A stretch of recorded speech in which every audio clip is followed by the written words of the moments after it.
Over the course of my investing career, from going from 0 to 100 doors in 5 years, I have learned a lot about short-term rental investing. In this video, I'm going to go over the top 5 things that I wish I knew when I got started investing in short-term rentals.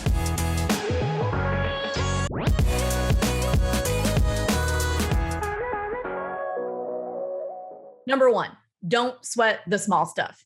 I'm going to tell you a story about my very first guest in my very first short-term rental, where my husband and I lost our minds and thought we had made the worst decision ever in buying a short-term rental, and it ended up being no big deal. Our guest called at like 9:30 at night saying that there was water raining from the upstairs bathroom into the kitchen. We flipped out. We thought we'd made the worst decision ever. We called our plumber, got him over there.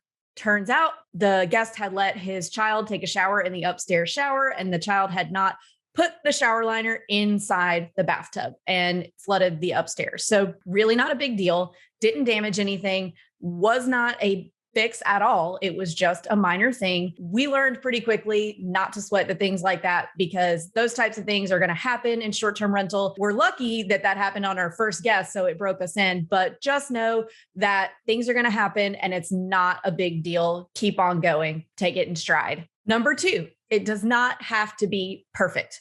I overdid a lot of things on my first few short-term rentals. It's a totally okay strategy to get the property rented for a few months and then make any updates or upgrades that you want to make. As long as the property is a clean, nice place to stay that meets the overall expectation of tourists in your market, then you're going to be okay. You don't have to get it absolutely perfect before you can start making money. Number 3, debt to income ratio concerns eventually disappear.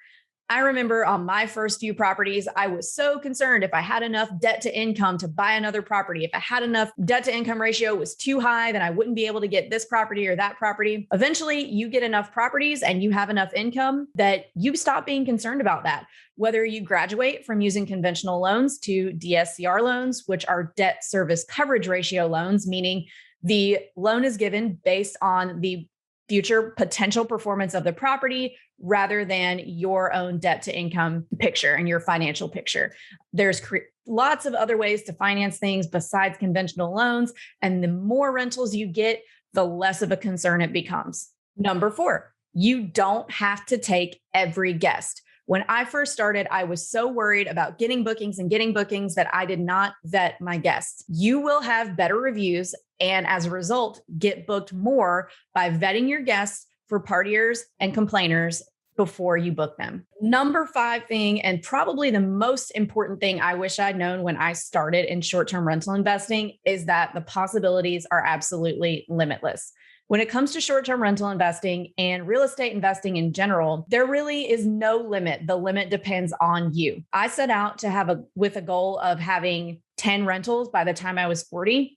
I'm now 33 and I have 100 doors, 8 of which are short-term rentals, and my family is 100% financially independent. If I can go from a $37,000 salary to 100 doors over the course of 5 years, anyone can do it. All you have to do is get started. Anything you guys want to add? Anything you wish you'd known when you got started, or questions you have about getting started, drop them in the comments, and be sure to pick up short-term rental, long-term wealth at BiggerPockets.com/STR book.